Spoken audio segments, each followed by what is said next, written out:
the Hawks versus the 76ers.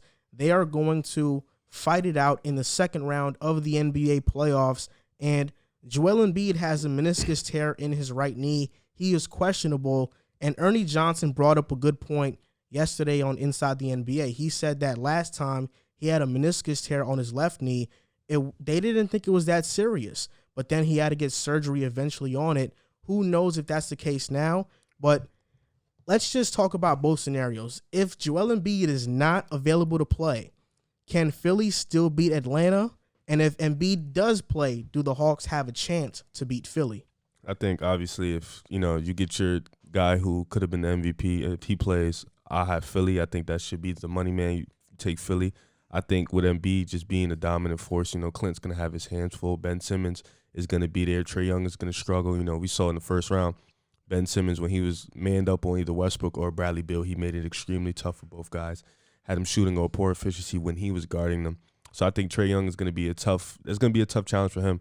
And but the thing with Atlanta, you saw with the Knicks, one of the best defenses in the league, Atlanta still got hot. So I think with Philly, they have the personnel, but I think offensively, if Atlanta could just get it going, hit their shots, I think they'll be good. John Collins, he was good. Bogdan Bogdanovic, he was spectacular. So I think if Embiid plays, I'll probably have him in like 5-6 games, leaning on 6.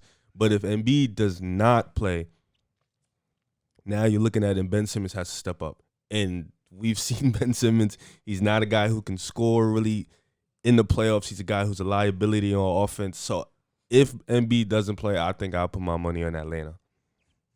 Look, I can't really disagree with you right there. Even though I'm higher on Ben Simmons, and part of the reason why the Knicks and Hawks series was a 5-game series was because Tom Thibodeau did not adjust from game 1 to game 5. He made absolutely no adjustments. We didn't double team Trae the entire series, which I thought was bonkers. But I think Philly can double team him. You put Thibault on him. You put Danny Green on him to start blitzing with that height and length. I don't even think you need to double team if you have Thibault on him. That is true. But Thibault being 6'7", Danny Green being around 6'5", 6'6", going to double and blitz Trae, I think he's going to have a lot of trouble with that because of that length. And if you throw in Ben Simmons in there, that might be even tougher. I think depending on Doc Rivers' adjustments and how they guard Trae Young, we might see Trae Young have an awful series. I mean, shooting inefficiently, having a bunch of turnovers. We really might see that if they, cultivate the right game plan to attack Trae Young. But Ben Simmons, without Embiid this season, has been pretty good. Ben Simmons, without Embiid in the playoffs, has been 3-1, averages 23 points per game, 8 rebounds, and 10.5 assists. So I think without Embiid, yes, you lose an MVP. But Ben Simmons is capable of showing you what he showed you at LSU when he was the number 1 pick.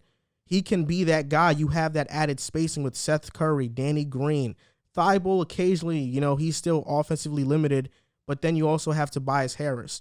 And that's the key for Atlanta too, because now without Embiid, you only have one true shot creator on the Sixers with Tobias Harris. Yeah, I think, it's interesting that you say that because, going back to the matchups, I think with New York, you guys have a really elite team defense, but I don't think you have the one-on-one guys like Philly has in Thibault, Ben Simmons, Danny Green. I think that's what's going to make Trae Young really work is because you have guys. Philly doesn't really need to double team because they have guys that they can just leave on the island. But looking at Atlanta's side, Julius Randle, I think we can all agree is a better offensive player than Ben Simmons in terms of scoring the ball.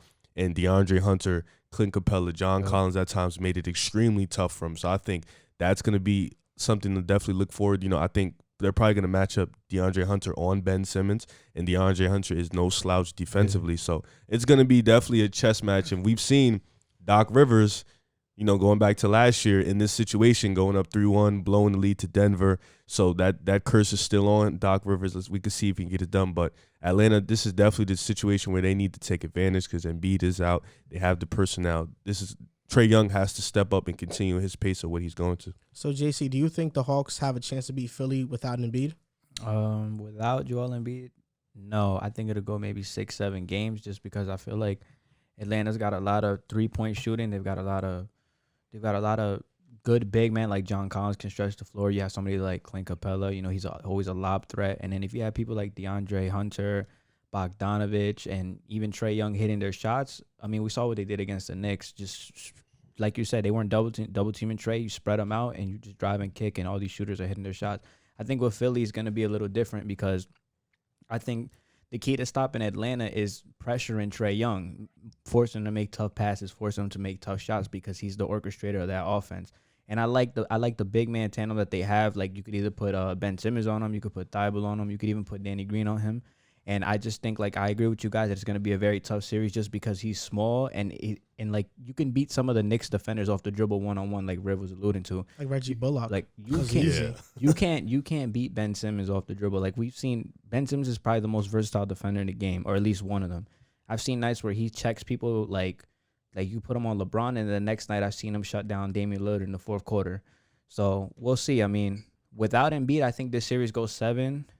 But with Embiid, I think it's over in 5. I give Atlanta like one game where they're probably at home, they're hitting all their shots, and it's just you just toss it up as just like, hey, like it's a gentleman's sweep now. But I think without Embiid, it's gonna be an interesting series. I do say 6 or 7, but I just think Philly has just too much defensive prowess, and they have too many shooters. So we'll see. I think without Embiid, it's gonna be tough though, because Tobias Harris as your shot creator, as your main shot creator, is like, he's good, but you don't want to lean on him as your number one option. That's why Embiid's there. That's why he's playing like the MVP. So regardless if Embiid plays or he doesn't, I still have Philly winning just because defensively they're elite and they're just a good team overall. Yeah, Tobias is very inconsistent. I'll be honest. I don't know about you guys. I did not watch a game of the Philly versus Wizards series. I did. I watched one. I didn't watch a game. I That- maybe that- called a Game 1 was quarter. good. It was that and the Nets and the Celtics. I didn't watch. I much. watched the Nets and the Celtics. Of course I you watched did. Because them. James Harden. Yeah, but Yeah. I didn't really. I felt like those two were like kind of they're gonna win. We know who's gonna But win. Philly versus Washington was a little bit more like that. Yeah. I watched maybe 2 quarters of it the entire time. I don't even think It I was watched the full exhausting game. to watch. Yeah, because you knew Washington had no chance. And I know when we talked about Trae Young and the Hawks versus the Knicks, I know a lot of Atlanta Hawks fans caught feelings because on YouTube, I think we do have some Hawks fans that watch our videos and they like our videos. And they got on us, man. Not me. I mean, not you, but they got on me. Yeah. But in the comments, they usually say you guys. They don't mention us individually. So they talked about you guys were doubting Trae Young and Oh, stuff. I say, picked like, the Hawks to win. They'll say like guy on the left or like guy in the Yeah, middle. yeah. I and picked also, the Hawks to win, though. I think in Yeah. our podcast downloads, one of our main demographics are Atlanta, Georgia. So of course we have some people that like our podcast there. So they caught some feelings when we said Atlanta. Well, when I said Atlanta wouldn't beat the Knicks, because honestly I thought the Knicks should have gave them a better fight. And I think that because the Hawks had such a great series against the Knicks, people are this happens in the NBA. You go in, you're kind of low or you're not as high on the team. Then when they dominate a team that is much lesser, now everybody starts to overreact and say, oh, they can do this and they can be that and they can be that. I think Atlanta's still a year or 2 away. I think they have to count on DeAndre Hunter's development, Cam Reddish being healthy, because I think as long as Trae's a star, we know that.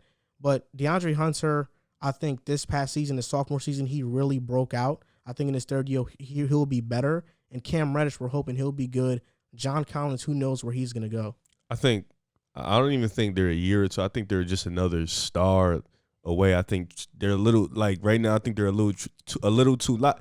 And it's like with this team, I think They're like Trae reliant. Yeah, like kind of like Dallas was, Houston was with Harden. They're just too Trae reliant. Like everything relies on him, and I don't think you can win that way. I remember watching Kobe talk about it. Like that's a way, and that's why he had to learn the triangle and figure it out, because that's a way you just can't win in the NBA if you're too one player reliant. So I think like you said, DeAndre Hunter, even though he got hurt, he was playing phenomenal before he got hurt. Came to the playoffs, kind of got his groove, but we saw the defense was there every single game. We're still waiting for Cam Reddish to pop. He's still 20, 21 years old. So we're still waiting for that. John Collins, if he decides to stay, he'll be great for them. If he leaves, Clint Capella was a great piece for them, adding that guy down low that can really guard the paint and really be that guy for Trae Young. Capella's good, man. He's Yeah, good. so it's He like is good. I He's think good. they have. I don't even think they need to. They just need to bulk up the bench. A little bit more. Gallinari, worst cut in the NBA playoffs. He played okay for the most part, but His cut was good. yeah, his cut was really bad. But I think I'll tell you this. I felt disrespected as a Knicks fan that Clint Capella in his interview before the game, pre-game, before Game 5, said that we're going to send them home on vacation. Kept it 100 in their garden. Mark Berman asked RJ a question, and RJ says that we're going to win. I love it. He guaranteed a win. He said, and he told Mark Berman, he said, stop asking me those dumbass questions. Yeah. He was mad. He was like, why you got to be so negative, man? No, I love it. I know, I love it too, but I'll say this. You got packed. I don't care if we would have lost Game 6 in Atlanta, but losing in Game 5 after they've been talking smack.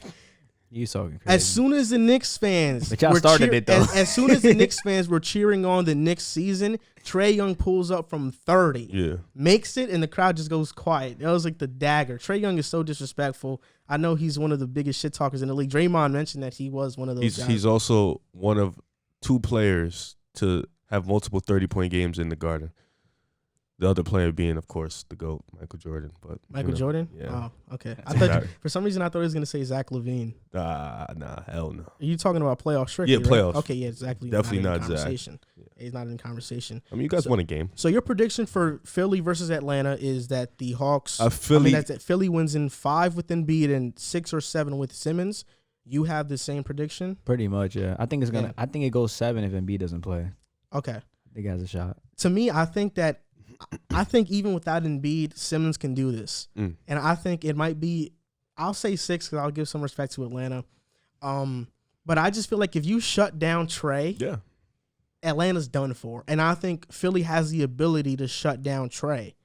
And that's really why I think Philly can, win this matchup easily. Not only do they have a really good starting lineup with some spacing with Ben, Seth, Green, Tobias, and Thibault, but their bench with Korkmaz, George Hill, Dwight Howard can give you some minutes at center. He can be productive in his minutes. Good. I don't know where Shake Milton is at. He had a really hot start to the season, and then he just evaporated. But Tyrese Maxey has been pretty good for them as well. So they have just a lot. They can match up with the Hawks in terms of scoring because they have a lot of those scores. You guys think any shot Trae Young has a really good series, or you just think you don't see it happening? I think there's a shot because he's such an extraordinary player. I'm not going to rule it out. I think his efficiency is obviously going to take a dip, but I think he's always going to, because of his playmaking, he's always going to keep himself involved in the game. Still get open looks, still get to the cup. He has the floater. He can go to the basket. I'm not gonna lie, he can kill Danny Green.